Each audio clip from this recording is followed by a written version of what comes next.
businesses with insurance, risk management, and employee benefits using the same values they've held true for over 30 years: knowledge, vision, accountability, and service. More information is at bmbinc.com.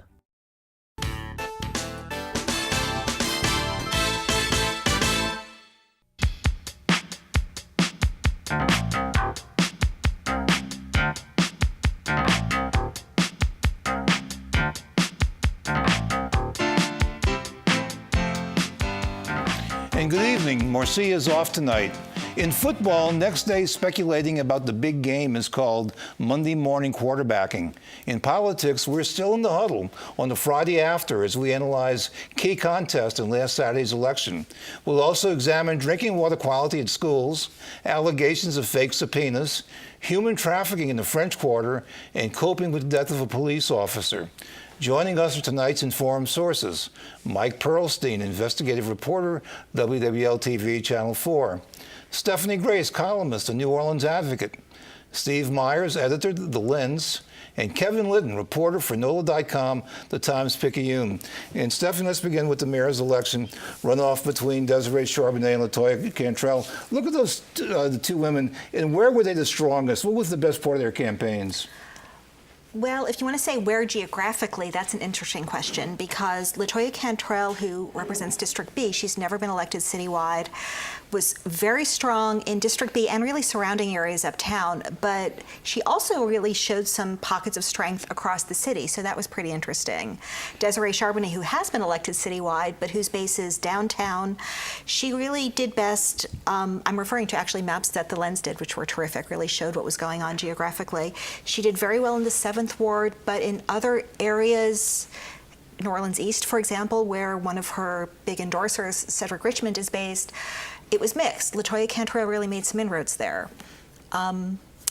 Looking forward, I would say, you start with the math, and the math is that LaToya Cantrell got 39 and Desiree Charbonnet got 30. So, you have to get to 50 plus 1. So LaToya Cantrell starts off closer. And then I think you look at where the other voters, other votes are available, who went for other people. And of course, the third place finisher was Michael Bagneris with 19%. And if you look at the precincts he won, a lot of them were really surrounded by LaToya Cantrell precincts. They were largely white. He did much better among white voters proportionally than the others did, than he did among black voters, even though he's also African American. And LaToya Cantrell, if you just look at the two surviving candidates, they did about as well with black voters, but LaToya Cantrell did about twice as well with white voters. So if you kind of take those voters and reapportion them according to the patterns we already have, Cantrell could well pick up some more. So she really starts with a lot of momentum, I think. The one thing I'm watching for is what they throw at her, because if you think back to the primary campaign, Desiree Charbonnet got attacked a lot by Michael Bagneris, somewhat by LaToya Cantrell, but really by these outside groups, by the kind of business group that was backed by people like Jay LaPierre and Leslie Jacobs, and also by Sidney Torres. And no one really came after LaToya Cantrell. So they're going to start. So, I think we have to see what they throw at her and how she handles it. That's one of the things I'm really watching for. There had been some comment that what was unusual about this campaign is that Desiree Charbonnet represents the old black Creole culture in New Orleans, its family. And indeed, you can't have a name more appropriate to that than Desiree Charbonnet. What kind of a factor do you think that is politically? Well, it's really interesting because if you talk to a lot of the people around her at the beginning, they thought that would be a real plus for her. That would, historically, the way New Orleans campaigns have gone, Creole candidates have done very well, downtown candidates have done very well, people who run the kind of campaign she ran with a lot of endorsements and a lot of big donations, kind of a show of strength. I think that models a lot of, being on a lot of ballots, things like that. And I think that model's been breaking down for quite a while now, so this isn't really something new, but it's probably... But you haven't had a campaign who was so obviously from there either, in terms of the name and culture and everything else. But I do have to say, if you think the back Charbonnet to... family is an old very old French Creole family in New Orleans. If you think back to the last really competitive election we had, open election, which was 2002, you had a whole bunch of candidates, and then a guy named Ray Nagin got in. And I remember very few people knew who he was, but the people around him said, You know, he's Creole, he's Catholic, he's, you know, all of those things that kind of signal that he is of that community were there. And, you know, that certainly wasn't the only thing that propelled him, but it probably helped to some extent. But, you know, I think we're also talking about generational change here, too, that people are not as rooted in the neighborhoods they grew up in, certainly since Katrina, because people moved, you know, a lot of neighborhoods have changed drastically. And, you know, people don't, that was really almost a civil rights era construct. So you just have, you know, younger people who come up and they get their information differently, and they don't necessarily have the ties to these groups that tend to be led by politicians that we used to have. So, and you know, these groups are much less powerful than they used to be. Some of them don't exist anymore. Some of their leaders have gone to prison, frankly. I mean, remember how powerful progressive Democrats were. Sure. That's Bill Jefferson's group. It does not exist anymore. And the old coup organizations, which was right. powerful in the 7th Ward, which would have been. And that's, you know, we still have that, and that is, you know, that's where Desiree Charbonnet's base is. And, you know, Cedric Richmond puts out a ballot. Various people put out ballots. Bold is still strong. But it's not like the old days. It's not like when you had, you know, Life with either Dutch Morial or Mark Morial in charge of it, and they would send such a huge army of election workers out every day, and you would just see them everywhere. And it was, you know, it was, I think, much more of a factor back in the old days. And, you know, we've been moving away from that for a while for a lot of reasons. I think one of the things that Cantrell did really well and gave her a bit of an advantage is, you know, she was really running for mayor for quite a long time. She knew she was going to be running for at least a year. And I think early on she was able to identify what her base was going to look like, who her supporters were. And so when that campaign got started, I think they were able to go after those voters. They were pretty sophisticated with the way that they used data and social media, and it paid off. I think you saw that those voters really stuck with her. They were the stickiest voters, and that goes to benefit her in the campaign ahead. Always good to have sticky voters, as I always say. One big question about that race, which is, do those outside groups and PACs keep up this relentless attack on Desiree Charbonnet? Well, it did kind of have an anybody but Charbonnet taste to it. You know, some people were associated with Michael Blagneris, not all of them, but it really seemed to be much more against her than for. So you would think yes, and you would think maybe that's something else that benefits. Okay, let's move on to Steve. Steve's editor of The Lens. In case people aren't familiar with The Lens is an independent media research organization. Right. And you'll do a lot of good work, and you provide some of the information to other media. We do. We partner with other organizations. We're investigative and in-depth nonprofit news Okay, outlet. and some of the reporting you've been doing on it has been on this whole situation about so-called fake subpoenas. Yes. Tell the people what that is. I actually think they're not so-called fake subpoenas. I think they are fake subpoenas from what we've seen. I think that's There's been fair. a lot of discussion about the terms. These are, we exposed a practice in the Orleans Parish District Attorney's Office in which people would get a notice ordering them to appear under penalty of being jailed or fined. And it ordered them to appear for a private interview with a prosecutor. And this is something that they actually have the ability to do, to send out a subpoena, but they have to ask a judge for permission. And in this case, it appears that they did not ask a judge, and they just created their own document that looked like a subpoena, and then they gave it to them. The explanation we were given is that there are reluctant witnesses, and they would not respond to simply a letter, and so they needed to pressure these people in order to get them to cooperate. The problem is that a subpoena is a real legal document, and you or I can't just create that, nor can a prosecutor. And so the ACLU and the Civil Rights Corps recently filed a lawsuit this week alleging that the practice violates people's civil rights. And this is something that's been done in parishes regionally, but it seems to have started in Orleans Parish. We've found 3 judicial districts where it's been used, and in Orleans Parish, those are the notices that threatened jail or fines. And in Jefferson Parish, they also called them a subpoena, but they didn't make the same threats, nor did the Jefferson Parish one claim to have the force of law. And then on the North Shore, they had a notice to appear.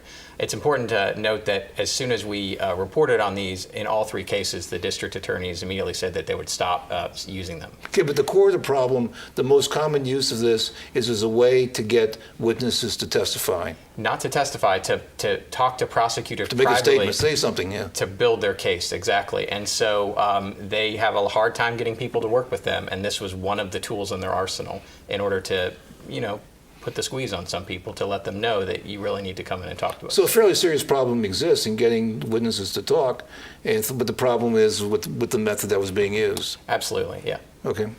Well, Mike, on crime, this has been the whole thing to be, but a terrible week in terms of shootings and incidents. It started last week with the tragic shooting of a policeman. There were several shooting incidents during the week. Are we just going downhill right now, or? Well, it's really, if you look at the statistics, a mixed picture. And I say mixed, and in this case, literally, because homicides are actually down 9% year over year from 2016. But shootings, all shootings, fatal and non-fatal, are up 18%. So what those numbers tell you is that the lethality of the shootings is down, and there can be all kinds of factors involved in that: poor aim, quick medical attention, and sometimes just luck. And what that amounts to is, we crunched the numbers with the help of Jeff Asher, the crime analyst, that right now we're at a 23% rate of people who get shot who die, compared to the averages over the years at about 30%. Now, the law of averages would tell you that eventually that 23% is not sustainable. It's lower than our averages over years and years. So the summer, which often is a bad period for shootings and killings, there was a lull.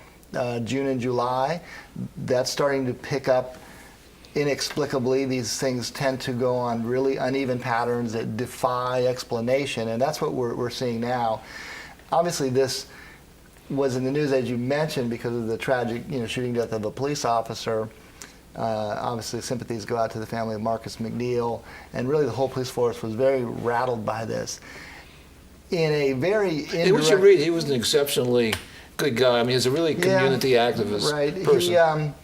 He was 29 years old and left 2 young children, relatively new to the force, but had become a task force officer in the 7th District, which are positions that go to the more proactive, enthusiastic officers who really want to get out there and do more than just answer radio calls. So he was on just that sort of proactive patrol when he and fellow officers, spotted a suspicious person. He was the one who stepped out to try to, make the stop, and it led to some kind of altercation. The details on that have yet to be revealed fully, but there's now a lot of body cam video. He used his taser on this suspect now arrested as a criminal defendant, Darren Bridges. So with the taser, there's also some video attached to that, and they're looking at any sort of video from the area where it happened.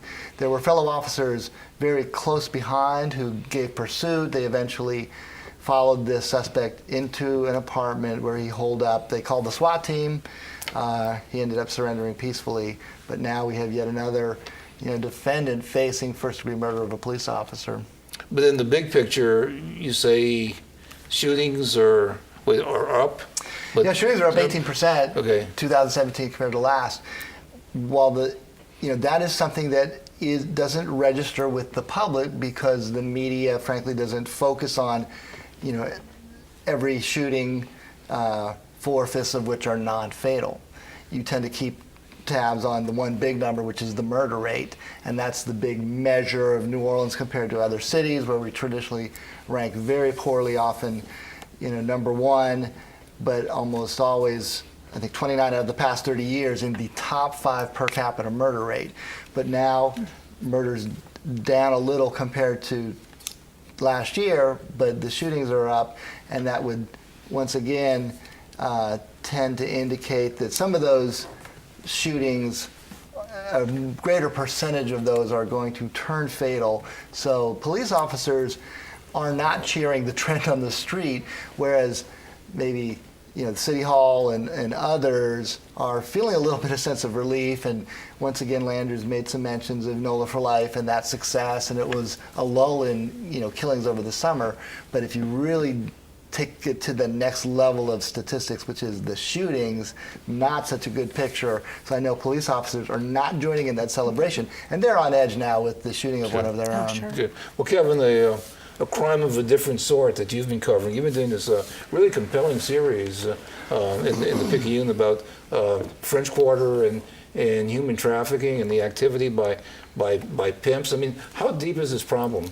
I mean, I think it's a really deep problem across New Orleans, and we started out as having taken more of a global approach to this. But when I started looking at where the venues were that you are seeing some of the sex trafficking in New Orleans, you're really seeing two places right now, and it's Bourbon Street and it's out on Chef Menteur. Bourbon Street has really emerged as a very unique place for trafficking, even if you look at it from a nationwide perspective. You've got a street where you've got a lot of partying, a lot of alcohol consumption, open containers, you've got it surrounded by hotels, and you've got tourists that are ready to spend money. And I think it's become kind of a chaotic environment in the sense that you often see crimes that are layering upon other crimes. So you've got the crime of prostitution already occurring, you've got the pimps committing the trafficking, but then they're also layering on this idea of stealing from tourists. And I was able to document a case that happened in late 2013 into 2014. Convictions were secured in 2016. So the FBI released a lot of information about how they built this case, and a lot of that case involved girls obtaining credit cards from men.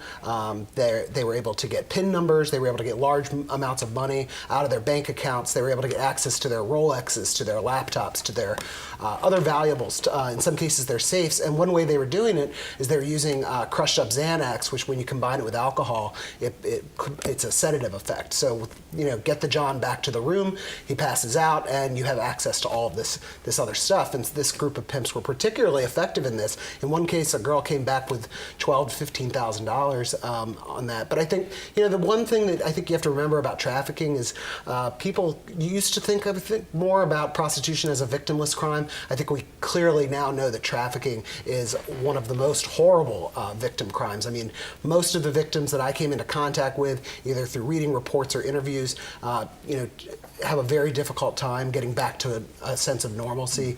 Recovering from that is an ordeal. And some of the victims that I spoke to or knew through interviews with law enforcement have gone back to the life since they were actually rescued. Are the pimps mostly working independently, or is there like an organized crime type of pimp group out there? The group that I reported on was pretty loosely organized. They sort of knew each other. They were all from Memphis. Memphis has come up in this investigation quite a bit.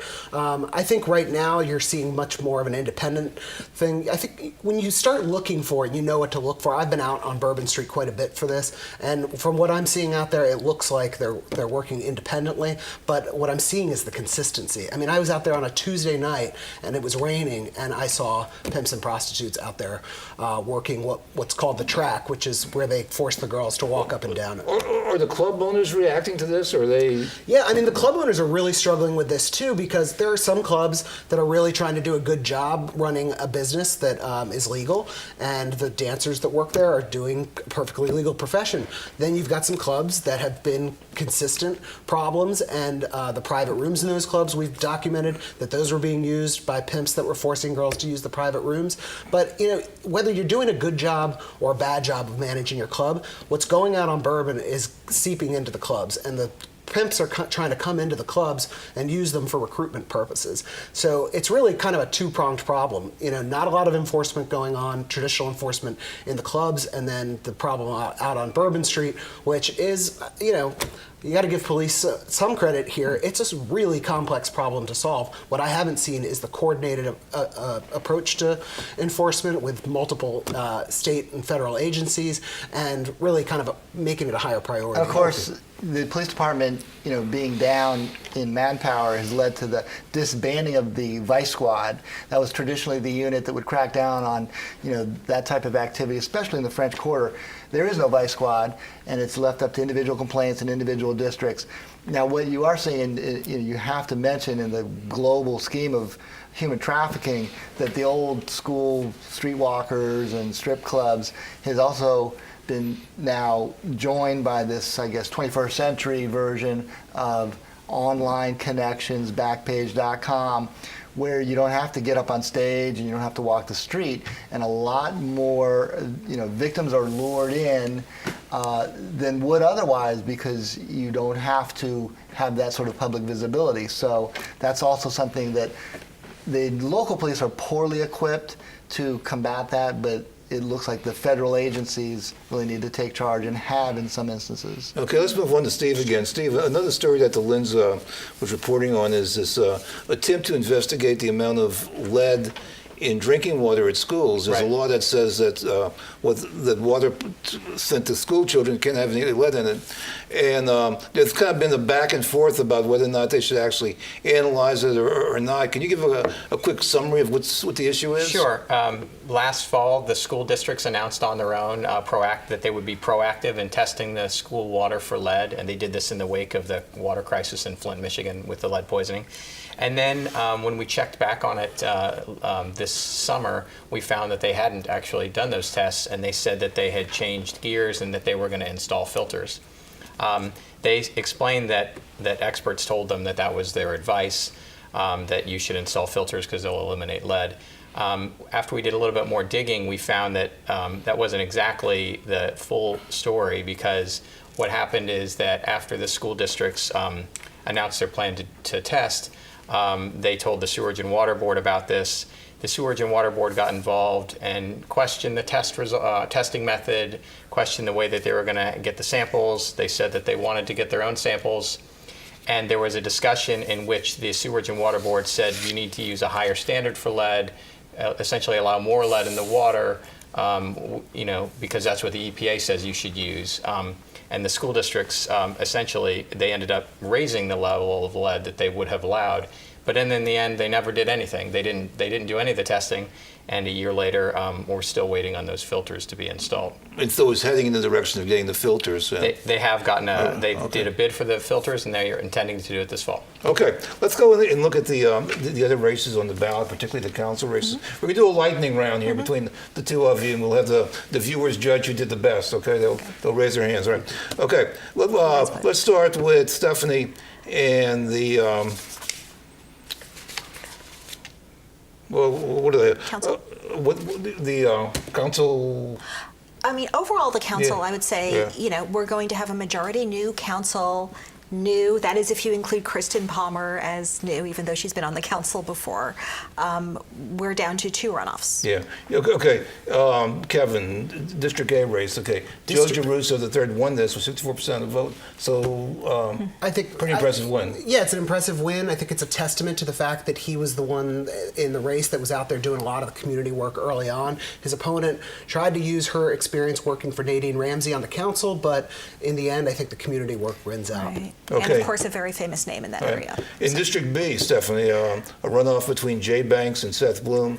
Banks had 27%, Bloom had 34%. This is kind of a classic District B contest. This is the open seat LaToya Cantrell is giving up. So you have one black candidate, one white candidate in district that's kind of split.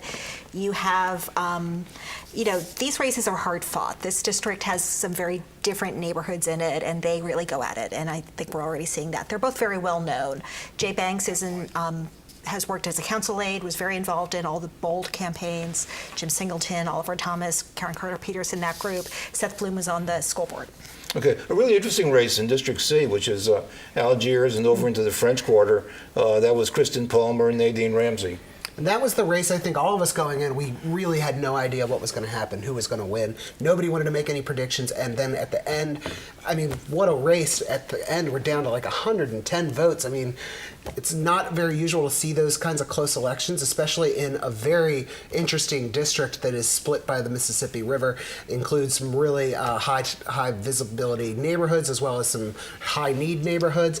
But in the end, I think it's a testament to how Nadine Ramsey served on the council. I think she, may not have been as visible to her constituents, might have made some decisions that neighborhoods didn't agree with, and Kristen really went in there and just ran against a council member that she painted as not really caring about her district. Lots of preservation issues, lots of issues. Always there. Ramsey was the incumbent. Palmer used to be the member, so as a former member, but ran against the incumbent, and Palmer won. Stephanie, another interesting one is in District E, James Gray Sure. versus Cindy Union. This is the second runoff. James Gray is the incumbent, and he had a bunch of challengers. He only got, was it 38%, I believe, which is pretty bad for an incumbent, I have to say. That's really because that means 62% voted against him. Now, the vote was split, and the person who came in second is a woman named Cindy Nguyen, who is a very well-known in the area, and she comes out of the Vietnamese American community there. She's kind of an organizer, economic development, things like that. So it's an interesting race because it is, a largely African American district. James Gray's African American, she is not, so it'll be interesting to see how that plays out. Normally you would say, I think he's in a lot of trouble based just on the numbers, but there are some other factors, so The that's rule going of to be thumb is you interesting. don't reach 40% as the incumbent, and Yeah. that's a It danger is, and sign. he's had some some personal scandals. Right. He's had he lost his law license for not. He's suspended currently. It's always Yes. been a district that lacks services, and so. And that's the other thing. And I so mean- the incumbent is always in trouble because there's not enough new services. Exactly. And, And so that it is still- and challenges- that goes back it's, decades. Challenge out there. Just Yeah. quickly, in the at-large campaigns, we saw Helena Moreno, who was elected easily Mm-hmm. in the primary. I think a lot of people were seeing her as an up-and-coming star, and Jason Yeah. Williams, who is an incumbent in the other district. Also an up-and-coming star. Was elected. Let's look quickly in Jefferson Parish with Yeah. that Council District 4 election. This was a barn burner that actually ended up not being that close. Dominic Impastato beat Danny Martini for the open parish council race. It kind of was a showdown of the big factions in Jefferson Parish, the one associated with Newell Normand and the one kind of associated still with Mike Yenny, even though he's not public anymore because of his scandal. But, there's a consultant named Greg Buson who has a lot of these clients, and the council's very closely divided, and the council's very powerful in Jefferson, unlike Orleans, so that really matters. Martini, longtime state senator, had Newell Normand doing ads for him, Cynthia Lee Sheng doing ads for him, Paul Connick, but in the end, Dominic Impastato, I think his advantages include he's from Kenner, which is a lot of the district. It's a very Republican district. They're both Republicans, but Danny Martini had endorsed John Bell Edwards, remember. In fact, and he's younger. It might be a generational thing, And the too. Impastato name is very well known in Canada, Very, big yes. Italian population also. And he's a All right, city councilman, so people let's knew him. look ahead. What should we be looking for, Mike? Well, hey, I'm wearing my basketball tie, so I got to go to sports. We're seeing the Saints get back on track. Tulane's had a surprising season, which if it turned out to be a winning season, they could go to a bowl. And LSU, after a real roller coaster and some disappointments early, losing the homecoming game against Troy, went up and got their season back on track. But lost in all that football season is the fact that the Pelicans have launched their season in the NBA.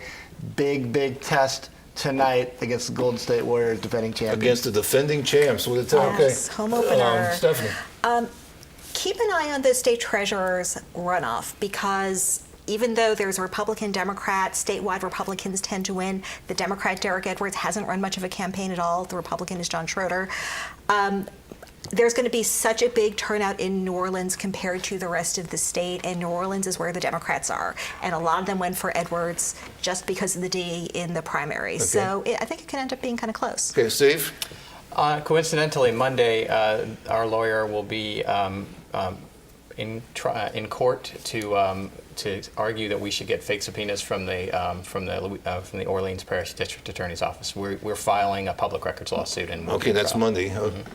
Okay. And watch Kevin? out for the attacks. Here comes the big runoff. It's a quiet week, and so here it comes. Okay, well, our director's attacking us to get off right now because we're at the end of the show. Thank you all for watching. Join us again next week. Bye-bye.